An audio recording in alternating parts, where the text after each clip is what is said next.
Assalamualaikum warahmatullahi wabarakatuh. Kok di bawah semua? Nggak enak jadinya. Alhamdulillah, salatu wassalamu ala Rasulillah wa ala alihi wa sahbihi wa mawalah wa la khawla wa la quwwata illa billah. Bapak-bapak, ibu-ibu dan saudara-saudara sekalian, alhamdulillah kita bisa dipertemukan kembali dalam edisi yang keempat ya. Mungkin ada yang baru pertama ikut, ada yang baru 2 kali ikut, ada yang 3 kali ikut, ada yang 4 kali ikut. Saya lihat ada yang gelombang pertama ikut lagi, ada yang gelombang kedua ikut lagi. Baik, malam hari ini kita akan masuk kepada solusi ekonomi Islam secara sistemik. Jadi ini merupakan solusi yang barangkali kita tunggu-tunggu. Nanti boleh setuju, boleh tidak, bisa kita diskusikan. Yang jelas, materi terakhir, edisi yang ketiga, kita sudah tahu bagaimana kapitalisme sebagai sebuah sistem, itu kalau dia sakit, dia akan menimbulkan krisis ekonomi.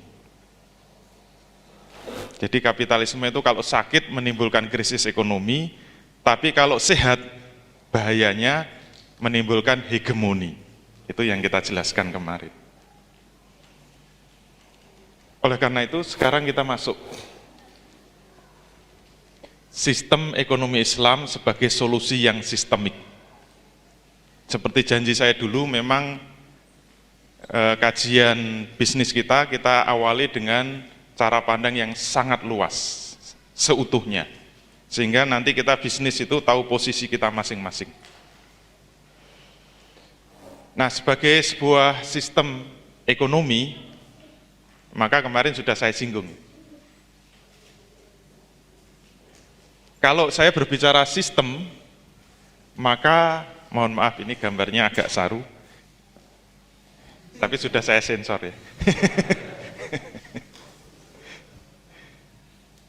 Kemarin sudah saya singgung, cuma ilustrasinya belum ada. Kalau kita bicara sistem, maka kita ibaratnya bicara tubuh manusia. Sistem ekonomi itu juga seperti tubuh manusia, maka kita harus melihat ibarat manusia, kita pecah unsurnya jadi 4. Itu kemarin yang sudah kita jelaskan. Yang pertama adalah tubuhnya. Sistem ekonomi kapitalisme itu tubuhnya apa? Tubuhnya adalah pasar bebas atau liberalisme. Itu tubuhnya. Kemudian aliran darahnya. Kemarin sudah kita singgung, aliran darahnya adalah aliran uang kertas. Kemudian yang ketiga, jantungnya. Kira-kira jantungnya apa? Kemarin saya singgung, yang disebut jantung itu pusat peredaran darah. Kalau disebut jantung berarti seluruh aliran darah itu masuk ke dalamnya, dan yang disebut jantung itu seluruh aliran darah juga keluar darinya. Maka dalam sistem ekonomi kapitalis, dia juga punya jantung, di mana seluruh aliran uang itu akan masuk ke dalamnya, dan seluruh aliran uang itu juga akan keluar darinya. Tidak ada aliran uang yang tidak masuk ke dalamnya. Kita sudah tahu jantungnya apa? Lembaga perbankan. Itu jantungnya ekonomi kapitalisme. Kalau disebut jantung, kita bisa tahu, itulah yang menentukan hidup matinya ekonomi. Makanya kalau kita melihat terjadi krisis ekonomi, setiap kali terjadi krisis ekonomi, apa yang diselamatkan terlebih dahulu? Pasti jantungnya kan? Tidak mungkin kakinya itu diurusi, tangannya diurusi, pasti yang akan diselamatkan jantungnya. Masih ingat krisis moneter 97-98, masih ingat juga krisis 2008, selalu kalau terjadi krisis, yang akan diselamatkan dulu adalah jantungnya. rakyat mau mati kelaparan nggak penting. 9798 menyelamatkan jantung ini digelontorkan sekitar 650 triliun uang zaman itu ya. Ingat, kurs dolar itu masih kira-kira 2.500, acuannya itulah kira-kira. Sekarang sudah 4 kali lipat atau 5 kali lipat. Itu untuk menyelamatkan jantung ini. Tapi nggak ada apa-apanya dibanding dengan Amerika. Kalau kita 650 triliun, kalau Amerika 6.000 triliun untuk menyelamatkan jantung, krisis 2008. Nah, yang paling penting lagi apa? Setelah bicara jantung, yaitu apa? Pompanya. Jadi punya jantung itu nggak ada gunanya kalau nggak bisa mompa. Pernah lihat orang mati? Pernah lihat mayat? Itu seluruh tubuhnya komplit loh itu. Kepalanya ada, gembungnya ada, kakinya ada, tangannya ada, jantungnya juga ada. Tapi kenapa mati? Karena jantungnya tidak berdenyut. Jadi nggak ada gunanya manusia itu punya jantung tapi tidak ada pompanya. Nah sekarang yang memompa seluruh aliran darah itu apa? Kalau dalam ekonomi yang bisa membuat aliran uang itu terus bisa mengalir, terus bisa berdenyut, pompanya itu apa? Kemarin sudah kita singgung, pompanya tidak lain adalah suku bunga.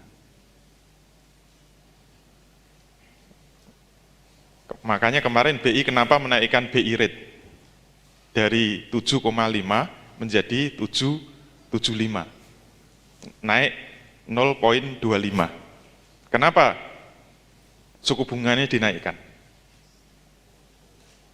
Karena BBM dinaikkan. Kalau BBM dinaikkan pasti akan menimbulkan inflasi. Kalau inflasi itu melonjak tinggi, istilah dalam ekonomi itu terjadi overheating, pemanasan.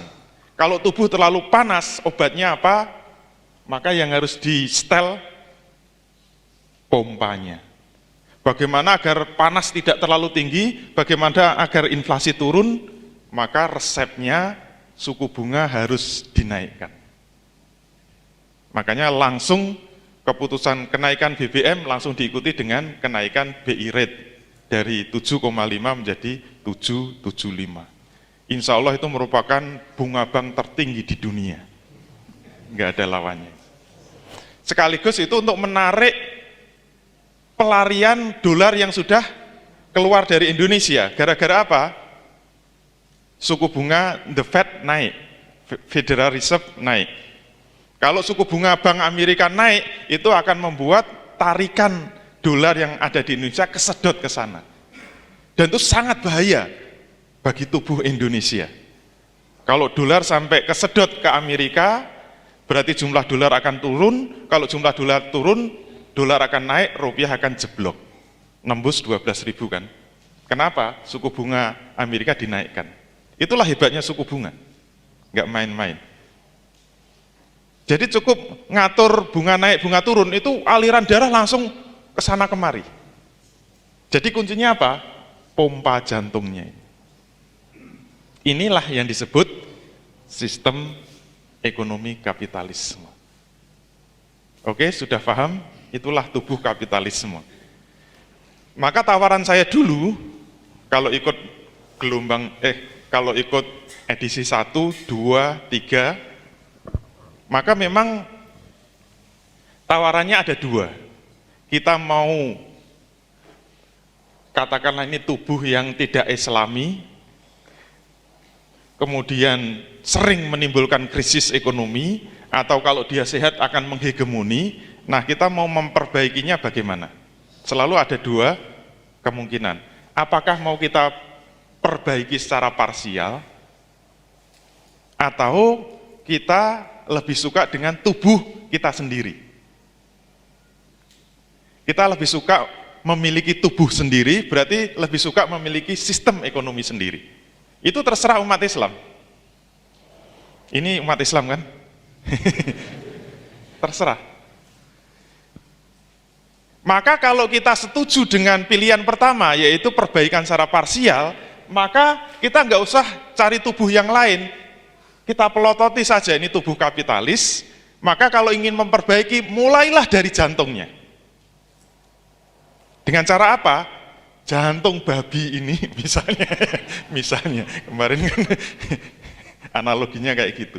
Bagaimana agar menjadi jantung sapi gitu loh. Kalau Anda disodori jantung babi, bagaimana supaya halal dimakan, itu caranya gimana?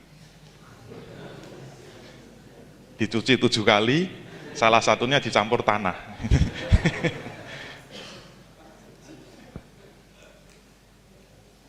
Nah, diharapkan kalau jantungnya itu bisa kita perbaiki, nanti tubuhnya juga bisa berubah.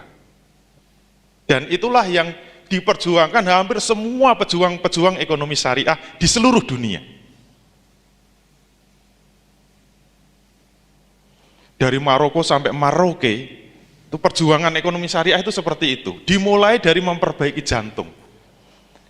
Dan ini merupakan keputusan dari pertemuan yang diinisiasi oleh konferensi tingkat tinggi dari negara-negara OKI.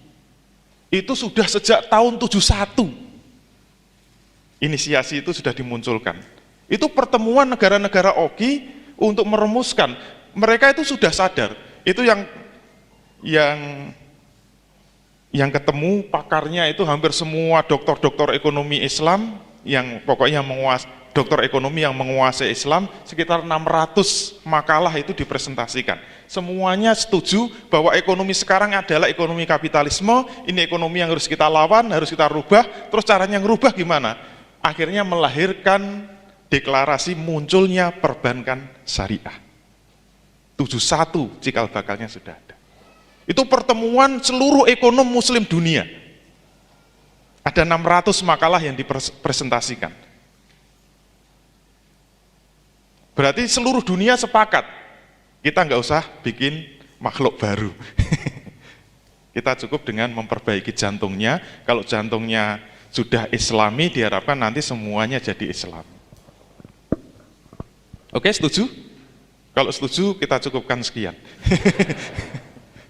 Berarti itulah pilihan umat Islam yang ada di sini. Atau setuju tapi pengen ngintip, oke. Setuju yang tadi tapi pengen ngintip bagaimana tubuh yang berbeda itu kira-kira kayak apa. Oke? Nggak apa-apa, yang ngintip-ngintip sedikit nggak apa-apa. Mari kita buka. Tapi sebelum ngintip, ketika itu diterapkan di Indonesia, bagaimana hasilnya? Ini saya cepat saja ya. Hasilnya itu kalau diringkes, penguasaan minyak, ini yang melanjutkan kemarin kan belum ada datanya. Hasil hegemoni ketika Indonesia diliberalisasi sehingga tubuhnya itu menjadi tubuh pasar bebas, Indonesia benar-benar menjadi negara yang sangat liberal. Hasilnya bisa kita lihat. Ini data tahun 2013. Dari penguasaan minyak bumi Indonesia, itu Pertamina sekarang tinggal 14,6%. Sisanya dikuasai asing, berarti berapa? Sekitar 86% dikuasai asing. Kenapa perubahan itu tiba-tiba drastis? Ini tonggaknya ketika diundangkan Undang-Undang Migas nomor 22 tahun 2001. Itu merubah seluruh undang-undang migas sebelumnya. Kalau undang-undang migas sebelumnya justru pengelolaan migas Indonesia dari hulu sampai ke hilir itu diserahkan pada Pertamina.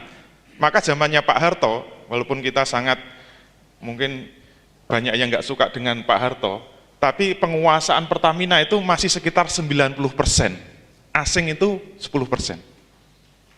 Tapi begitu undang-undangnya dirubah, kemudian dipersilahkan liberalisasi migas di Indonesia itu dari hulu sampai ke hilir. Akhirnya yang langsung berubah itu hulunya. Sektor pengeboran minyak, penguasaan sumber-sumber minyak, sumur-sumur minyak, semuanya dikuasai asing. Pertamina tiba-tiba berbalik tinggal 14%. Dalam waktu yang sangat singkat. Cuma ini belum kafah gitu ya. Pelaksanaan undang-undang, ini amanat undang-undang loh. Nomor 22 tahun 2001 belum kafah karena ini baru sektor hulu. Hilirnya masih dikuasai Pertamina. Pertamina itu mungkin masih menguasai 95% pemasaran minyak Indonesia di Indonesia. Kalau nggak percaya keliling seluruh Jogja, SPBU yang kita temui mereknya apa? Pertamina kan. Kalau berbeda paling Pertamini. Yang ada pompa bensin asing itu paling cuma Jakarta. Mungkin ada Shell, ada Chevron, ada Petronas dan sebagainya itu Jakarta. Kenapa mereka tidak bisa masuk ke Jogja? Kenapa tidak bisa masuk ke Solo, ke Semarang? Ke seluruh Indonesia nggak masuk. Padahal yang daftar berapa? 800.000, itu data tahun 2007. Yang sudah mendaftar untuk buka pompa bensin di Indonesia 800.000. Tidak juga bisa buka. Kenapa? Karena Pertamina masih bisa menjual bensin di bawah harga pasar. 6.500 itu di bawah harga pasar internasional. Bagaimana agar SPBU asing itu bisa menguasai Indonesia, sehingga paling tidak proporsinya ya kayak ginilah, Pertamina tinggal 10%, asing 90%. Caranya bagaimana? Pertamina tidak boleh menjual dengan harga di bawah harga internasional. Walaupun kemarin terjadi perdebatan, ketika dinaikkan dari 6.500 menjadi 8.500, Menteri Keuangan masih mengatakan, kita masih mensubsidi 1.500. Itu kan baik hati. Coba bayangkan, premium dengan RON 88 itu 10.000 katanya harga internasional. Padahal Shell dengan RON 92 itu harganya 10.200. Masa premium sama Pertamax harganya sama, cuma selisih 200, yang bener aja. Tapi kalau kita kembali kepada ahlinya, menurut orang Pertamina, sebenarnya harga internasional premium itu 8.600. Kalaupun subsidi 100 rupiah. Sebenarnya pencabutan subsidi sudah 100%. Kita tinggal nunggu berkahnya, yaitu apa? Pembukaan pompa-pompa bensin di Indonesia. Insya Allah akan menjamur di mana-mana. Dan itu jangan khawatir, jangan marah dulu, menyerap tenaga kerja. Lumayan kan keren gitu. Kalau ditanya calon mertua kan bisa ngomong, kerja di mana? Di Chevron. Bagian apa? Pemasaran. Keren kan? Wah, bisa dilamar, lamaran diterima. Ketika mertua pengen tahu, saya pengen lihat kantornya. Gampang, nanti mobilnya mampir aja, kita layani dengan maksimal. Itu penguasaan minyak bumi. Nah, kalau minyak bumi plus tambang di Indonesia wajahnya kayak apa kita lihat. Saya walaupun gambarnya kecil, saya harapkan bisa mencari kalau ada bendera Indonesia kira-kira di mana? Nah, ini. Coba cari mana ada bendera Indonesia.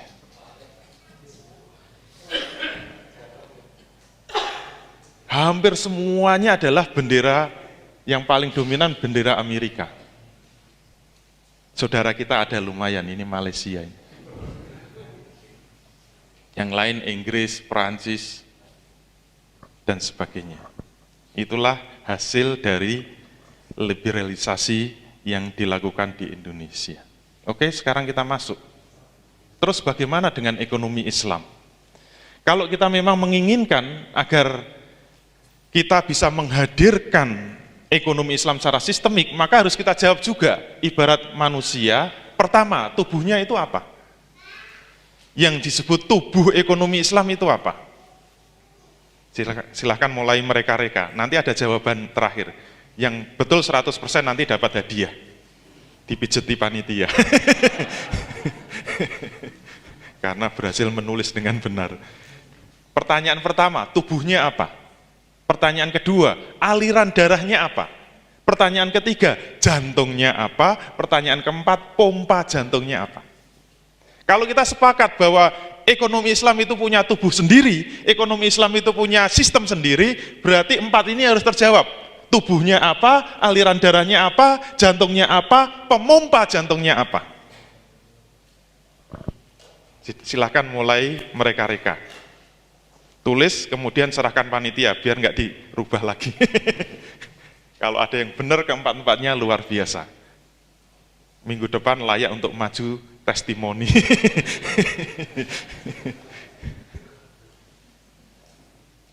Oke? Nah, jika ekonomi Islam adalah sebuah sistem ekonomi, maka semua harus ada. 1, 2, 3, 4 ini harus ada, semua harus berbeda dengan kapitalisme. Berarti tubuhnya beda, aliran darahnya beda, jantungnya beda, pemompanya beda. Kalau kapitalisme tubuhnya adalah pasar bebas, aliran darahnya uang kertas, jantungnya adalah lembaga perbankan, pemompanya adalah suku bunga, terus Islam apa? Silahkan nyoba-nyoba jawab, nggak apa-apa. Nanti kirim ke SMS nomor ini. Disorting loh. Kalau di situ ada tulisannya. Nanti rekamannya keluar di YouTube, sudah ada tulisannya. Sudah mulai menebak-nebak kira-kira apa? Oke, sekarang kita mulai. Kalau memang kita sepakat dengan sistem ekonomi Islam, berarti seperti pembahasan kemarin, berbicara sistem harus berangkat dari pandangan besar terhadap apa? Seluruh harta kekayaan yang ada di alam semesta ini. Saya kemana-mana kalau seminar pakai materi ini mesti menangnya itu. Mau ngadepi profesor tingkat 5 gitu. Nanti boleh diikuti. Jadi kalau mau seminar tentang ekonomi, dihadapkan problem ekonomi apa saja, gunakan jurus ini. Cara Islam menyelesaikan itu kira-kira gimana? Harus dimulai dari pandangan yang benar terhadap seluruh harta kekayaan ini. Kalau pandangan pertama ini tidak sepakat, lebih baik keluar dari ruang seminar. Wassalam, nggak bisa diteruskan. Ini namanya pondasi. Yaitu apa? Pandangan yang benar terhadap sebenarnya seluruh harta kekayaan itu milik siapa? Nah, enak kan? Jadi jangan diskusi dulu. Ini harus sepakat dulu. Saya kalau perhatikan istri saya, kalau lihat anak-anaknya berantem rebutan roti, kira-kira caranya menyelesaikan gimana? Misalnya ibu-ibu ada yang, saya lihat tadi putranya ada 11 misalnya. Karena suaminya pemain sepak bola, jadi pengen bikin klub sendiri kan langsung anaknya 11. Kalau anak 11 rebutan roti, caranya menyelesaikan gimana? Kalau saya lihat istri saya, kalau anak saya sih cuma 3, kalau sudah rebutan, itu nggak akan dibiarin atau sudahlah bagi yang rata. Tapi kalau istri saya caranya gimana? Roti diambil dulu, set. Udah jangan rebutan, mana rotinya? Set. Nah, ini juga langkah pertama begitu. Semua problem ekonomi yang kita hadapi, jangan rebutan dulu. Nanti minyak milik siapa, gunung emas milik siapa, Tembagapura milik siapa, jangan rebutan dulu. Kita harus sepakat dulu, ini semua harta milik siapa. Nah, kira-kira jawabannya apa? Enak banget kan? Jawabannya adalah seluruhnya milik Allah Subhanahu wa Ta'ala. Ini orang kapitalis gigi jari, orang sosialis salam gigi jari.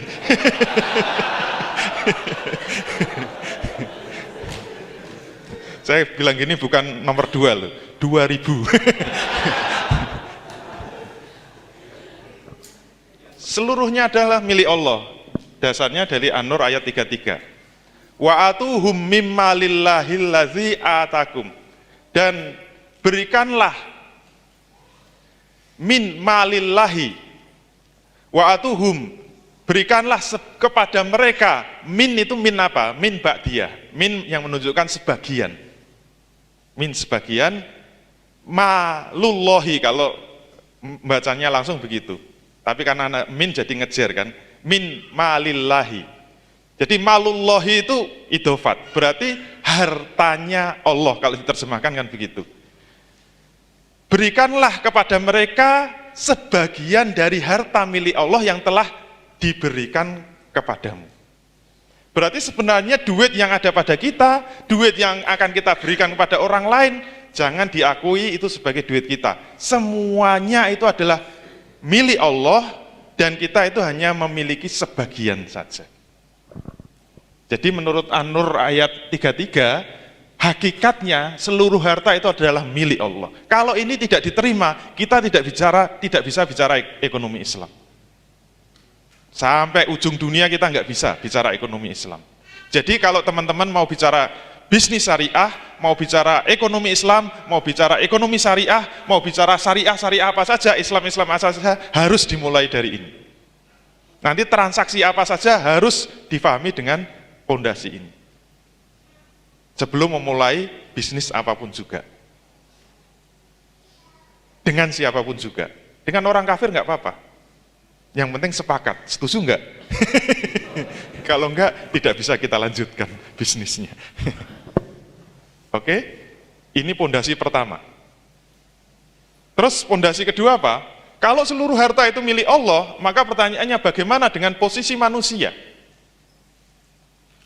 Bolehkah manusia memiliki harta? Jawabnya apa? Boleh enggak manusia memiliki harta yang itu sebenarnya hartanya Allah? Jangan rebutan ya. Bagaimana dengan posisi manusia? Boleh tidak manusia itu memiliki harta? Maka kita harus tanya sama yang punya. Yang punya siapa? Allah Subhanahu wa taala. Jawabnya apa? Ternyata posisinya itu istikhlaf. Maksudnya apa? Boleh memiliki harta asal dengan izin Allah Subhanahu wa taala. Dalilnya surat Al-Hadid ayat 7. Wa anfiqu mimma ja'alakum mustakhlafina fi. Dan infakkanlah atau belanjakanlah harta yang Allah telah menjadikan kamu itu menguasainya. Jadi kata kuncinya kata istikhlaf. Jadi ternyata manusia itu boleh memiliki harta. Allah itu baik hati. Jadi walaupun semua harta yang ada di alam semesta itu milik Allah, manusia itu boleh memiliki harta asal sesuai dengan izin Allah. Maka yang harus kita pahami, makna istikhlaf itu apa? Makna istikhlaf itu bukan kepemilikan yang hakiki. Ibaratnya gini, biasanya saya membuat ilustrasi, misalnya saya punya rumah, kemudian saya tinggal kuliah ke Malaysia bersama anak istri. Rumah saya kosong, ada 10 kamar. Kemudian ada mahasiswa yang pengen tinggal di rumah saya. Boleh nggak dia langsung tinggal di situ, langsung masuk di situ, tidur di situ? Boleh? Nggak boleh. Harus izin pemiliknya.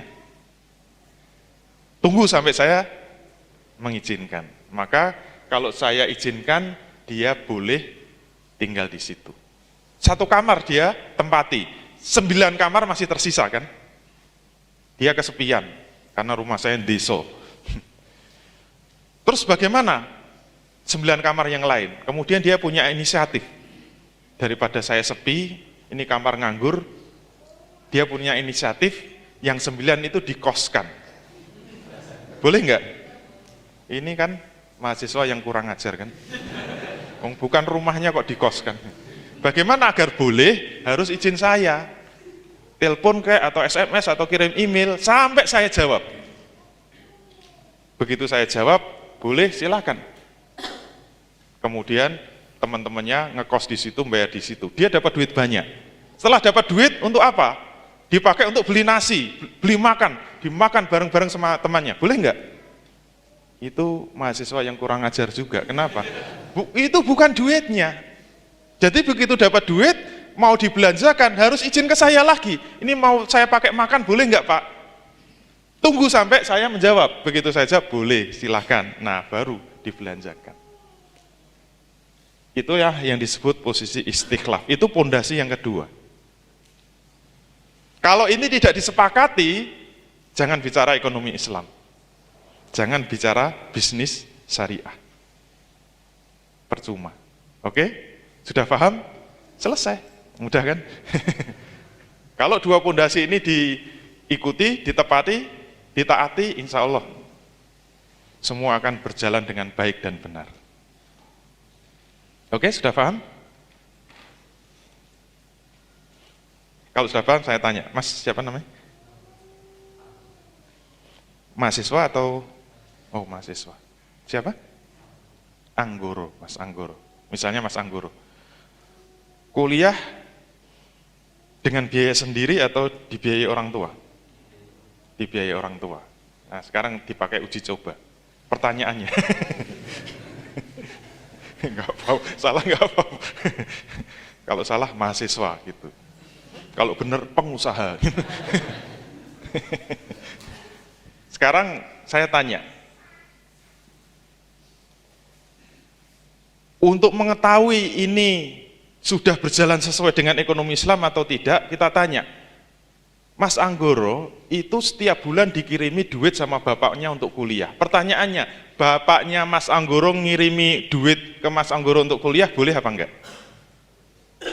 Boleh apa enggak? Semua setuju? Bapak ngirimi duit kepada anaknya, boleh? Ini bapak yang kurang ajar.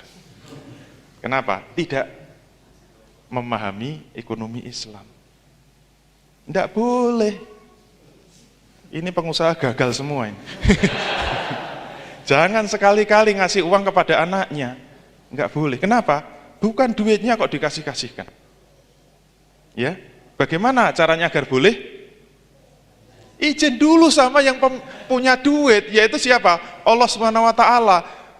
Bapaknya Mas Anggoro sebelum ngasih uang ke anaknya, tanya dulu kepada Allah Subhanahu wa taala.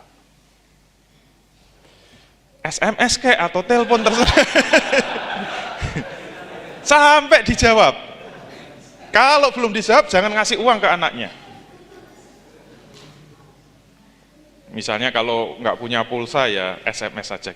Ya Allah, saya mau ngasih duit kepada anak saya yang kuliah di Jogja. Boleh nggak ya Allah? Tunggu. Boleh. Nah, baru kasihkan. Malah pingsan.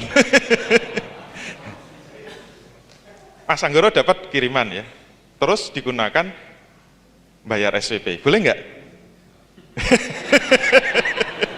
Nggak boleh, jangan tergesa-gesa. Jadi kalau mau bayar SPP, SMS dulu kepada Allah Subhanahu wa taala. Sampai dijawab. Kalau sudah dijawab boleh, baru gunakan untuk bayar SPP. Itu pondasi yang kedua.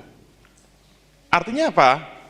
Kalau kita setuju dengan pondasi ini, maka seluruh aktivitas bisnis kita tidak boleh kita lakukan sebelum tanya kepada Allah Subhanahu wa taala. Dulu pertemuan pertama sudah saya singgung. Misalnya kita mau bisnis secara bersama, berarti akan mendirikan perusahaan secara bersama. Judulnya apa? PT Dapur Ngebul misalnya. Kalau ingin mendirikan PT, tanya dulu sama Allah. Ya Allah, mendirikan PT, perusahaan dalam bentuk PT boleh enggak? Jangan main tabrak saja. Itu kalau kita konsisten dengan ekonomi Islam. Kita konsisten dengan bisnis Islam. Kalau enggak percuma. Berarti kita membangun bisnis tidak dengan pondasi yang benar. Itu.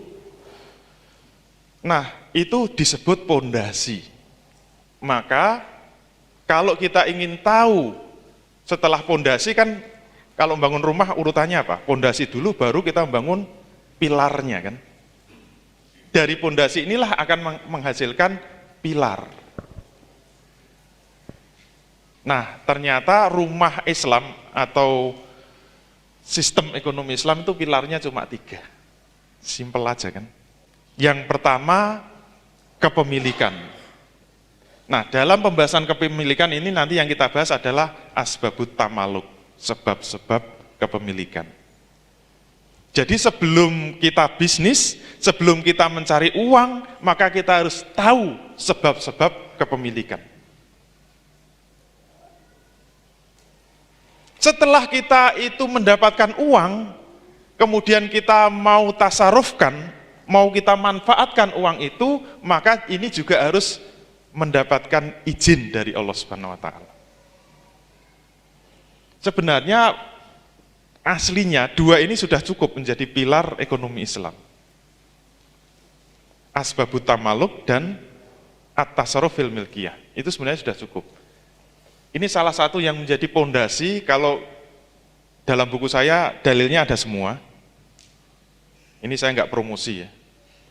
Itu di ekonomi Islam mazhab Hamfara. Kenapa saya kasih mazhab Hamfara? Karena Hamfara itu singkatan hadza min fadli robbi. Jadi itu ekonomi Islam yang langsung dari Allah Subhanahu wa taala. Pengennya gitu. Maksudnya dari Quran dan Sunnah. Langsung digali dari Quran dan Sunnah. Kenapa saya harus memberi nama Hamfara itu? Karena untuk melawan perkembangan ekonomi Islam yang dilakukan dengan cara islamisasi terhadap ekonomi kapitalis. Seperti yang saya katakan tadi. Saya memang ingin mengimbangi itu. Kalau pengen lebih tegas, ingin melawan arus islamisasi ekonomi kapitalisme. Jadi mohon maaf ya, pengembangan ilmu ekonomi Islam sekarang yang dikembangkan di berbagai kampus-kampus Islam itu sebenarnya adalah proses islamisasi dari ilmu-ilmu ekonomi kapitalisme. Mereka kemudian menyebut ekonomi konvensional. Nah, terus terang buku yang saya tulis itu saya ingin melawan itu. Makanya saya ingin membuat ilmu ekonomi yang tidak dari islamisasi, tapi langsung dari Quran dan Sunnah. Karena Quran itu dari Allah, dari Rob, maka saya sebut hadza min fadli Robbi. Inilah aliran ekonomi yang berasal dari Allah Subhanahu wa taala. Ben menangan. Enak kan? Kalau seminar kan menangan gitu. Siapa yang berani ngelawan? Ini langsung dari Allah. Gue meten-meteni. Kalau dalam buku saya tunjukkan, kenapa di dalam berekonomi, di dalam berbisnis, asbabut tamaluk ini menjadi hal yang sangat penting. Dasarnya itu dari hadis. Besok di Yaumul Mahsyar, besok di Padang Mahsyar itu semua manusia akan dikumpulkan dan semua manusia itu akan dimintai pertanggungjawaban satu-satu. Hadisnya sangat panjang. Jadi anak Adam itu tidak akan bergeser satu langkah pun besok di Padang Mahsyar sebelum selesai 4 pertanyaan. Aslinya itu 4 pertanyaan, tapi ada yang beranak 1 jadi 5 pertanyaan. Pertanyaan pertama itu simpel saja kan. Besok pengadilan Allah cuma ditanya 4 ya. Dihafalin aja, nanti jawabannya boleh nyontek. Yang pertama, kamu diberi umur. Kamu gunakan untuk apa? Berarti kalau nanti umurnya 80 tahun, itu jawabnya ya 80 tahun. Suruh jelasin satu-satu. Kamu diberi umur, kamu gunakan untuk apa? Pertanyaan kedua, kamu diberi masa muda, kamu gunakan untuk apa? Enggak tahu kenapa masa muda itu menjadi spesial di hadapan Allah. Berarti masa muda itu sangat menentukan. Ibarat usia itu usia yang paling prima dalam hidup manusia. Itulah yang menentukan masa depan manusia. Menurut teori masa muda itu 15 sampai 40 menurut orang psikologi. Nah, biasanya masa muda karena itu hebat-hebatnya manusia. Mungkin otaknya lagi cemerlang-cemerlangnya, tenaganya lagi gede-gedenya, nafsunya juga gede.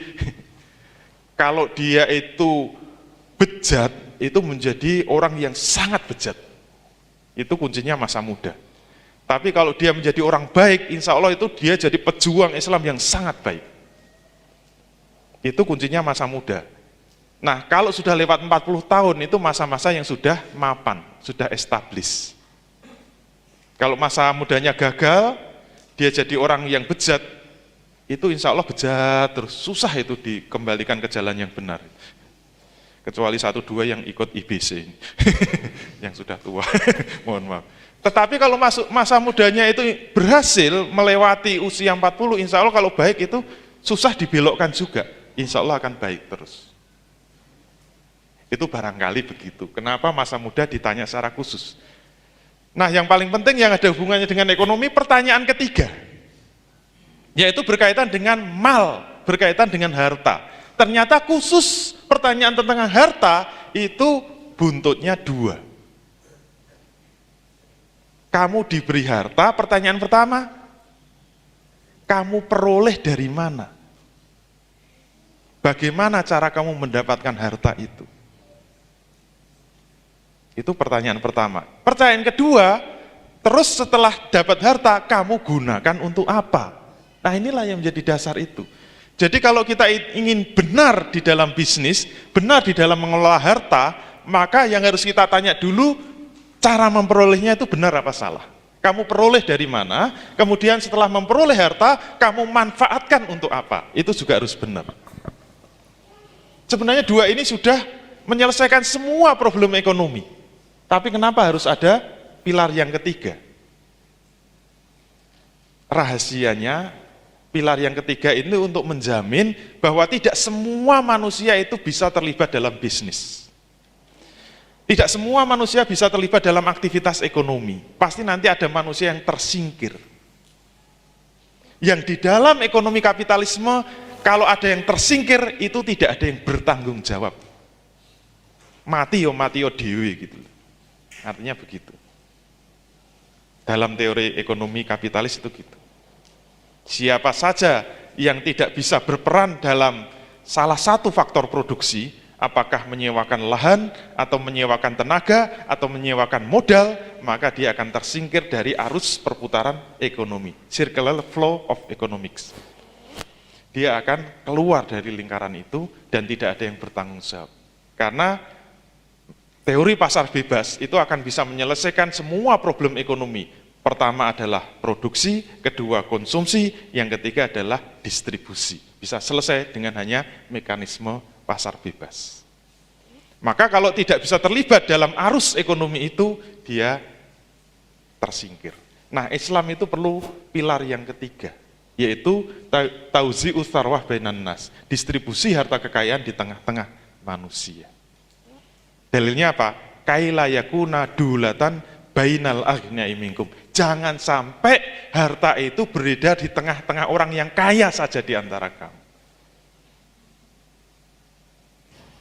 Ini memang asbabun nuzul, ayat itu ditujukan kepada Rasul sebagai kepala negara.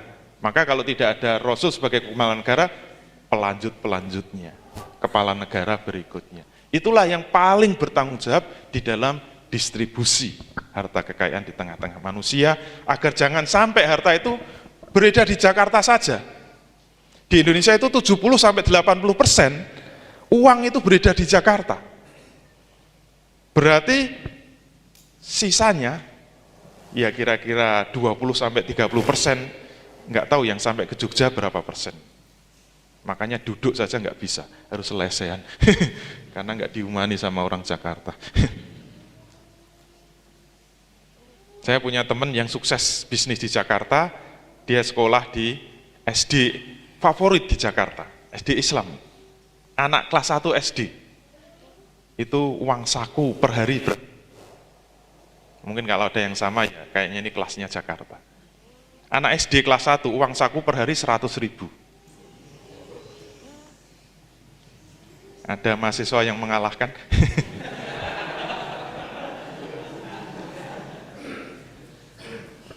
Kelasnya Jakarta, nggak usah kaget. Itulah 3 pilar di mana semuanya harus mendapat izin dari Allah Subhanahu wa Ta'ala. Oleh karena itu, setelah tahu izin dari Allah Subhanahu wa Ta'ala, ini bisa kita gunakan untuk menyelesaikan semua problem ekonomi yang tidak bisa diselesaikan oleh kapitalisme, yang hanya menimbulkan hegemoni di dalam kapitalisme. Solusinya sederhana saja. Kita mulai dari kepemilikan dalam pandangan ekonomi Islam. Bedanya apa? Kalau sistem ekonomi kapitalisme memandang, dulu sudah kita bahas, seluruh harta kekayaan itu bebas dimiliki oleh siapa saja, kapan saja, di mana saja, boleh. Itu ekonomi kapitalisme. Kalau sosialisme kebalikannya. Sosialisme itu justru individu atau swasta tidak boleh memiliki kekayaan. Semuanya dikuasai oleh negara. Maka yang menjadi pertaruhan kita Untuk membuktikan bahwa ekonomi Islam itu punya sistem sendiri yang bukan kapitalisme dan bukan sosialisme, maka dalam pandangan Islam, kepemilikan itu dibagi tiga. Ada kepemilikan individu, ada kepemilikan umum, ada kepemilikan negara. Nah, ternyata yang boleh masuk ke dalam pasar, tapi bukan pasar bebas, tapi mekanisme pasar syariah itu hanya kepemilikan individu. Untuk kepemilikan umum tidak boleh masuk pasar, kepemilikan negara juga tidak boleh masuk pasar. Mohon maaf. Ini juga harus dikelola oleh negara. Kemarin saya mendapatkan postingan di WhatsApp saya, nggak tahu yang nulis siapa, intinya apa, dengan kenaikan BBM itu sudah benar. Kenapa? Sesuai dengan hadis Nabi, bahwa negara itu tidak boleh mensubsidi harga harus dilepaskan pada mekanisme pasar. Dalilnya apa? Dulu di zaman Nabi di Madinah ketika Nabi menjadi kepala negara, tiba-tiba harga-harga itu mengalami kenaikan yang sangat tinggi. Sehingga seluruh sahabat menuntut supaya apa? Supaya ada pematokan harga. Supaya harga tidak terlalu tinggi. Misalnya Lombok sekarang sudah mencapai 45.000 per kilo. Sudah mencapai, benar ya Bu? 50.000 per kilo. Saya cuma dengarkan dari radio saja.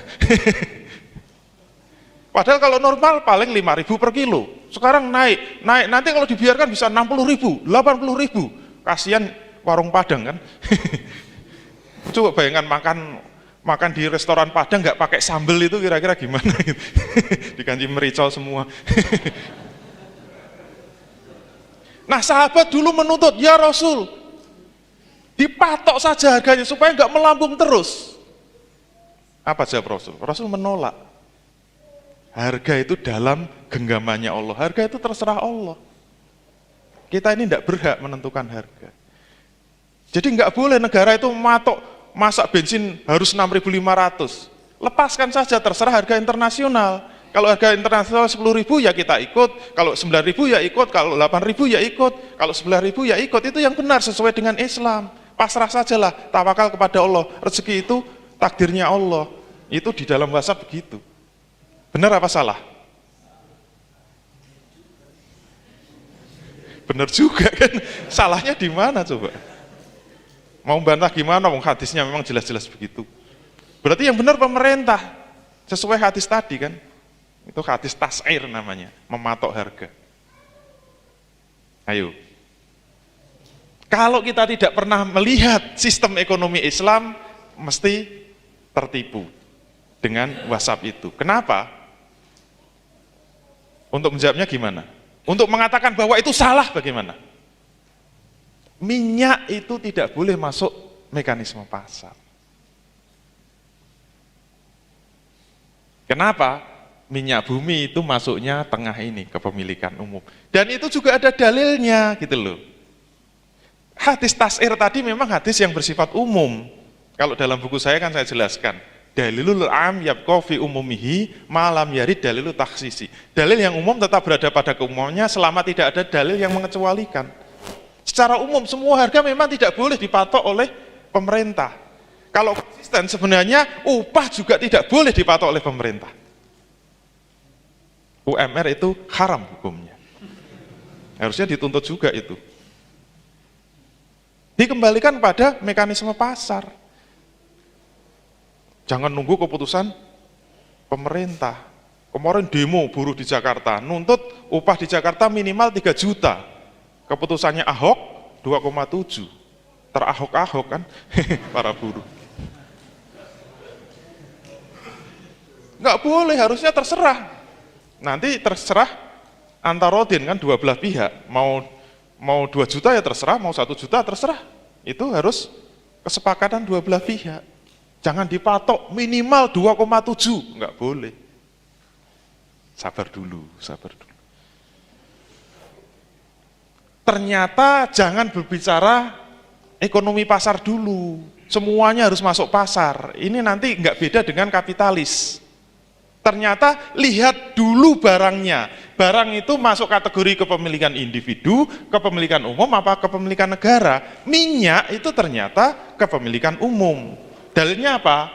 Banyak redaksinya. Salah satunya an-nasu suraka'u fi salasin fil ma'i wal kala'i wan nari. Ada redaksi yang mengatakan al-muslimuna suraka'u fi salasin al-ma' wal kala' wan nar. Jadi manusia itu berserikat pada 3 kepemilikan. Maknanya apa? Barang-barang ini itu milik bersama karena manusia berserikat atau kaum muslimin itu memiliki secara bersama. Yang pertama adalah al-ma, sumber daya air. Yang kedua al-kala, sumber daya padang rumput, padang gembalaan termasuk hutan.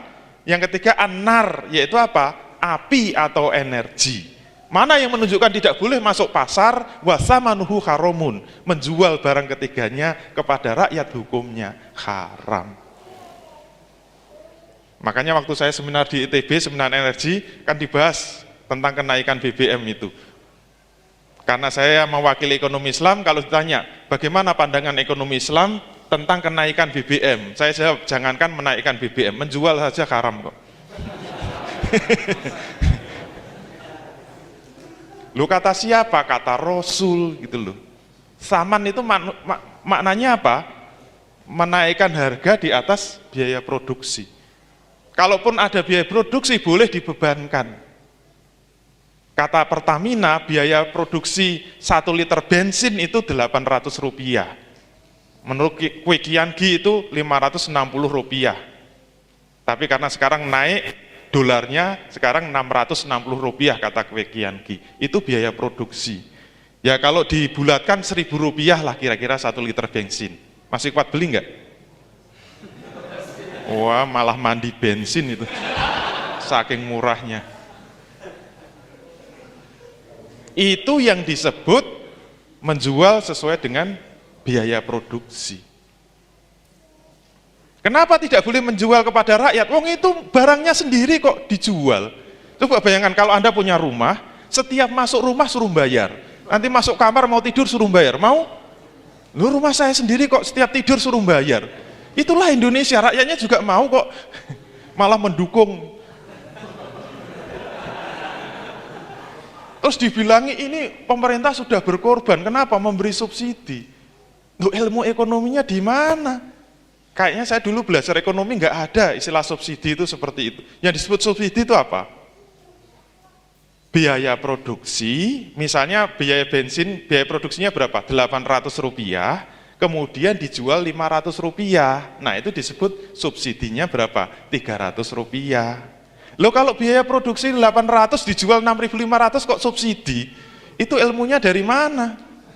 Ternyata subsidi itu dari harga internasional. 10.000 lah kita jual 8.500 masih subsidi 1.500. Angkanya dari mana itu? Yang nyuruh harga 10.000 juga siapa? Yang menentukan harga internasional itu kan di NYMEX itu kan, yang tempat jual beli kertas-kertas saham minyak, jual beli komoditas minyak. Itulah yang menentukan harga internasional kan di situ. Dan mereka itu bukan pedagang-pedagang minyak, pedagang kertas minyak. Yang dijual belikan tuh kertas saham. Jadi mereka itu belum mempunyai minyak, belum memiliki minyak, sudah transaksi-transaksi, sudah bisa mengendalikan harga internasional. Kata Kwi Kian-gi, sebenarnya 1 liter bensin tuh liftingnya, biaya produksi sampai ke pompa bensin itu hanya $10. 1 barrel itu $10, 1 barrel itu 159 liter. Nah sekarang harga minyak dunia sudah $80, itu untungnya berapa coba? Dari 10 menjadi 80, itu sudah harga terendah di dunia loh sekarang. Karena zamannya SBY kemarin sampai 100, 105, 110, makanya sekarang Demokrat gagah berani mengatakan fraksi Partai Demokrat menolak kenaikan BBM karena beda dengan bapak saya. Dulu zaman bapak saya naik karena harga minyak dunia naik. Kenapa sekarang harga minyak dunia turun kok malah ikut-ikutan naikin? Logikanya di mana? Pinter itu anaknya. Gagah berani. Jadi jelas gitu loh. Oleh karena itu, minyak itu tidak boleh diperjualbelikan secara bebas. Tugas negara itu mengelola, kemudian mengembalikan kepada pemiliknya yang hakiki, yaitu rakyat. Apakah mau dibagikan gratis, atau dibebankan biaya produksi, atau mau dijual ke luar negeri, kemudian untungnya dibagikan dalam bentuk uang, itu juga boleh. Terserah negaranya. Kalau mau mengikuti hadis Rasul kan, ini semua dasarnya kan dari Rasul. Nah masalahnya mau taat kepada Rasul enggak gitu loh. Kalau enggak mau taat kan biasanya bikin Rasul baru. Termasuk tambang-tambang yang besar itu ternyata tidak boleh dimiliki swasta, apalagi swasta asing. Kalau tambang kecil boleh. Ini juga dalilnya ada semua dalam buku saya itu. Wah, sekalian promosi buku. Karena saya lihat tadi ada yang jualan. Kemudian barang-barang yang tidak mungkin dimiliki individu. Contohnya apa? Jalan itu nggak boleh, ditolkan nggak boleh. Kalau jalan bebas hambatan boleh, tapi nggak boleh bayar. Itu termasuk kepemilikan umum. Termasuk parkir kendaraan di tempat umum itu nggak boleh bayar dalam Islam. Kalau di tempat khusus boleh. Misalnya hotel kayak gini, punya ruang privasi, kemudian hotelnya narik parkir itu boleh. Tapi kalau di tempat umum nggak boleh. Terus petugas parkirnya gimana? Dibayar sama negara. Kalau bayar, ya Allah, itu duitnya tukang parkir sama anggota dewan itu gajinya lebih tinggi tukang parkir. Kalau nggak pernah tanya aja. Tapi masalahnya distorkan. Sampai anggota dewan juga. Jangan keras-keras. Oleh karena itu kalau kita mau bisnis, wilayah kita itu di lampu merah ini. Jangan mimpi bisnis di sini, jangan mimpi bisnis di sini. Sudahlah, kubur dulu itu. Wah, berarti nggak bisa kaya raya karena nggak bisa jadi juragan minyak. Ya sudahlah, yang penting masuk surga gitu aja. Jadi wilayah kita hanya di sini. Terus yang disebut mekanisme pasar syariah itu bagaimana? Ini pasar kalau dibedah itu ada 4. Ada pasar barang dan jasa, kemudian ada pasar faktor produksi. Ini kembali materi pertama, yaitu pasar lahan, pasar tenaga kerja, dan pasar keuangan. Jadi kalau mekanisme pasar bebas, ini sepenuhnya dilepas kepada kekuatan permintaan dan penawaran. Terus apa bedanya pasar bebas dengan pasar syariah? Keempat pasar ini tidak dilepas secara bebas, tapi dibentengi dengan kira-kira 8 benteng. Ini nanti buka satu kotak saja sudah satu pertemuan. Jadi jangan kemana-mana, tetap bersama kita. Nanti yang sudah jadi juragan harus ngerti hukum-hukum ketenaga kerjaan. Di sini sudah ditulis, tidak boleh ada UMR. Ini semuanya kelihatannya satu kotak, tapi ini pembahasannya sangat mendalam. Dan ternyata nanti semuanya beda kok, jangan khawatir dengan ekonomi kapitalis. Semakin mendalam, semakin mumet kita, perutnya semakin mules. Kita lewati. Nah, nanti mekanisme pasar syariah kalau digambar jadinya gini, lebih sehat dari sebelumnya. Nah, sudah mulai kelihatan. Uangnya beda, berarti aliran darahnya beda. Itu jantungnya di mana? Ternyata jantungnya tidak di pasar. Kalau kapitalisme, tubuhnya itu pasar bebas, berarti jantungnya tepat di tengah pasar bebas. Ternyata dalam Islam pasar itu bukan tubuh sistem ekonomi Islam. Jadi walaupun ini sangat sehat, tetap itu bukan tubuhnya, hanya bagian dari tubuh sistem ekonomi Islam. Oke, tadi sudah ada yang ngisi, mari kita buka bersama-sama. Terus yang disebut sistem ekonomi Islam apa? Ibarat tubuh, kita buka satu-satu. Siap? Sudah ada yang menjawab tadi? Nomor 1, ibarat manusia, tubuhnya apa? Ternyata bukan pasar tubuhnya itu. pasar hanya bagian kecil. Ternyata tubuhnya adalah politik ekonomi Islam. Dan nanti pasar itu ada pada bagian politik ekonomi Islam. Oke, sudah ketemu. Aliran uangnya apa? Aliran darahnya sudah ketemu, yaitu emas dan perak. Nah, kayaknya yang agak susah itu apa? Jantungnya itu apa? Disebut jantung, itu syaratnya apa? Seluruh aliran uang masuk ke situ dan seluruh uang keluar dari situ. Ternyata bukan lembaga perbankan. Apa? Jawabnya adalah lembaga Baitul Mal. Tapi tidak ada tamwilnya. Jadi mohon maaf yang punya BMT, T-nya dihilangkan. Begitu dihilangkan jadi keren. Baitul Mal. Tinggal satu lagi, pompanya apa? Nah, kalau pompa ekonomi kapitalisme mengandalkan suku bunga, dulu sudah pertemuan pertama sudah kita bahas. Kalau suku bunga itu haram, terus gimana coba itu? Itu ibarat manusia itu dipenggal lehernya. Terus mompanya pakai apa? Kalau dalam Islam kira-kira apa? Apa? Bagi hasil. Ada yang lain? Ingat, pompa itu harus berhubungan dengan lembaganya. Siapa yang bisa menyedot uang masuk ke Baitul Mal dan siapa yang bisa mengeluarkan uang dari Baitul Mal, itulah pompanya. Yang kalau pompanya itu tidak ada, ini semua tidak bisa jalan, ibarat tubuh itu mati itu. Kenapa? Enggak ada pompanya. Itu semua darah berhenti, semua uang itu berhenti, semua bisnis berhenti. Kenapa? Enggak ada pompanya. Nggak ada yang bisa menyedot masuk ke dalamnya dan yang nggak ada yang bisa memompa keluar darinya. Terus pompanya apa? Ada yang tahu? Kayaknya perlu dapat hadiah deh yang tahu. Apa?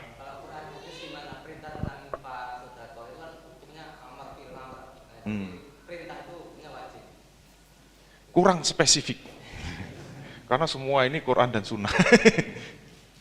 Kita kecilkan yang lebih spesifik sehingga kita tahu kalau ini tidak ada, nggak bisa jalan. Ini lembaga itu nggak ada gunanya. Ibarat ada bank, coba kalau bayangkan ada bank tapi nggak boleh menerapkan bunga.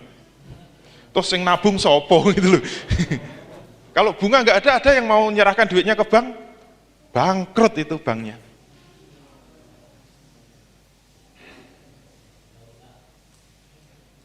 Semuanya ini daulah.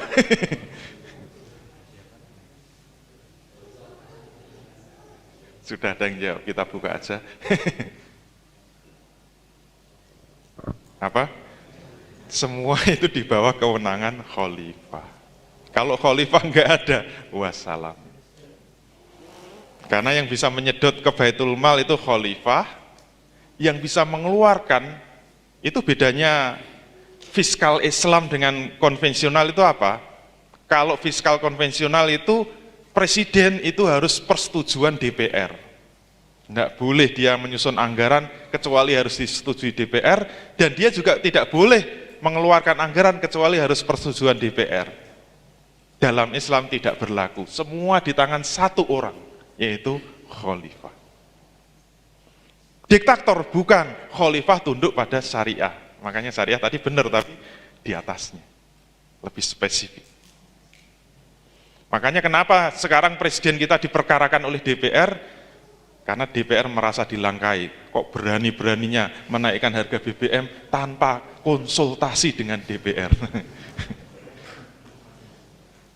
Kenapa tidak perlu konsultasi? Karena sudah diangkat oleh, mohon maaf, oleh PBNU. Kemarin PBNU kan sudah munas dan mengeluarkan fatwa bahwa khilafah wajib hukumnya. Alhamdulillah. Oleh karena itu khalifah itu harus ada di Indonesia. Dan khalifah Indonesia adalah Jokowi. Kalau Jokowi itu khalifah, nggak perlu konsultasi sama DPR. Gitu loh. Kesimpulannya kan begitu. Nah, bagaimana penerapannya? Mari kita lihat. Penerapannya itu ada pada politik ekonomi Islam, itulah tubuhnya. Tubuh ini kalau kita buka gambarnya ternyata seperti ini. Nah, pasar itu ternyata posisinya hanya di samping ini. Seluruh harta kekayaan itu larinya kan nomor 1 kepemilikan umum, nomor 2 kepemilikan individu, nomor 2 kepemilikan umum, nomor 3 kepemilikan negara. Dan nanti dari pasar itu ada tetesannya, zakat, infak, sedekah. Jadi mohon maaf, yang terlalu semangat dengan zakat itu bukan jantungnya ekonomi Islam. Zakat itu hanya bonus, hanya tetesan yang masuk ke jantung. Zakat, infak, sedekah. Kemudian yang gede mana? Kalau Indonesia insya Allah kepemilikan umum itu masuknya gede, masuk ke kas kepemilikan umum. Nah, kepemilikan negara ini masuk kas kepemilikan negara. Saya punya hitungan simulasi kasar, tapi sudah lama, tahun berapa? 2010. Ini Profesor Fahmi Ambar yang mengolah. Itu APBN Indonesia masih 1.000 triliun. Kalau kepemilikan umum dikelola secara benar dan masuk ke kas Baitul Mal, dalam rupiah kita dapat 1.764 triliun. Padahal APBN hanya 1.000 triliun, surplusnya berapa? 700 triliun, tanpa memungut pajak sama sekali, free of tax.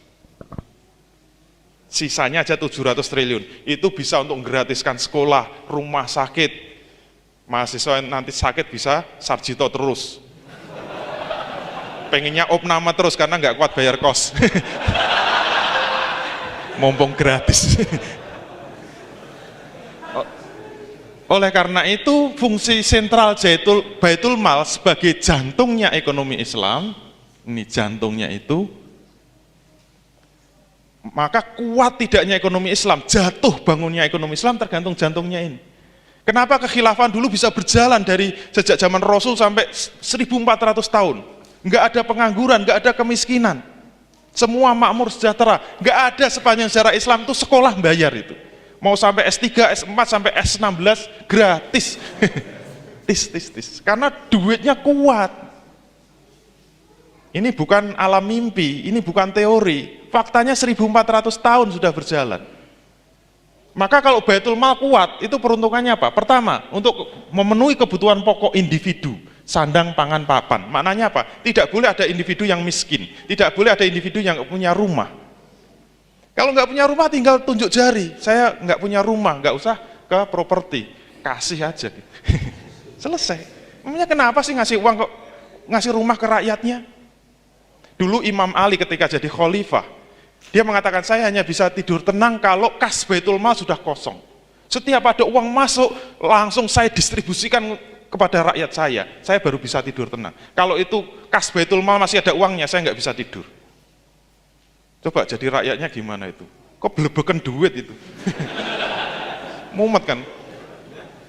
Zaman Umar bin Abdul Aziz, itu nyari orang yang berhak menerima zakat itu sampai nggak ada. Itu ada orang dikasih, marah itu, tersinggung berat. Masa saya dikasih uang zakat itu? Memangnya saya miskin apa? Gitu loh. Tersinggung. Sekarang rebutan. Yang kaya ngaku miskin. Itu kasihkan tetangganya lagi marah, kasihkan tetangganya lagi marah. Akhirnya balik ke Baitul Mal. Gak ada yang mau terima. Dan ini bukan cerita mimpi ya, ini fakta. Yang kedua, untuk pemenuhan kebutuhan pokok masyarakat, pendidikan, kesehatan, keamanan. Jadi yang gratis tidak hanya pendidikan, kesehatan gratis, tidak hanya kesehatan, keamanan juga gratis. Itu TNI kasih kerjaan mengamankan kampung-kampung daripada gelutan sama polisi. Itu kelebihan energi kan. Lah sekarang kita malah rakyat suruh siskamling. Itu bukan tugas kita. Siskamling tugasnya TNI sama Polri, mengamankan rakyat, dan jangan minta dibayar. Itu harus gratis. Yang ketiga, membangun institusi berat. Umumnya pabrik pesawat terbang, pabrik mobil dan sebagainya itu negara yang membangun. Termasuk infrastruktur, jalan, jembatan, jalan tol semua tapi gratis semua gitu. Kan enak gitu loh. Yang ketiga, untuk kebutuhan permodalan usaha. Ini bisnisnya kumpul sini, tinggal tanya siapa butuh modal, kasih, nggak usah kembali. Itu ada bank syariah tutup sendiri kok, walaupun tidak haram ya. Akhirnya tutup sendiri, kalah saingan sama ini. Terus untuk keperluan simpan pinjam juga bisa. Jadi seperti bank itu bisa. Jadi bank itu tidak haram. Yang haram itu transaksinya. Kalau Baitul Mal jadi bank bisa sampai ke desa-desa untuk kebutuhan jasa, transaksi dan lain sebagainya itu bisa. Makanya dulu ketika zaman Umar bin Abdul Aziz, setiap selesai Jumatan ada 3 pengumuman. Pengumuman pertama apa? Siapa pengusaha yang butuh modal silahkan tunjuk jari. Akan dikasih modalnya dari Baitul Mal. Nggak usah kembali. Itu aja nggak ada yang tunjuk jari kok. Semua sudah pengusaha, sudah kaya semua. Pengumuman kedua, siapa yang sudah punya bisnis tapi masih punya utang, silahkan utangnya minta dibayari Baitul Mal, dibayari itu aja nggak ada yang tunjuk jari. Sampai pengumuman ketiga, siapa pemuda yang sudah punya bisnis tapi belum menikah karena nggak kuat bayar mahar, maharnya dibayari. Coba bayangin, itu aja nggak ada yang tunjuk jari. Makanya cukup sekian.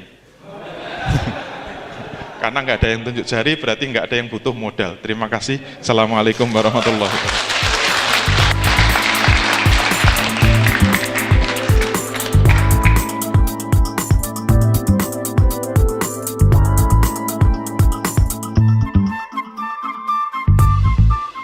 Kepemilikan negara belum dibahas secara rinci. Kenapa tidak saya bahas? Kalau saya buka itu membuat pingsan semua.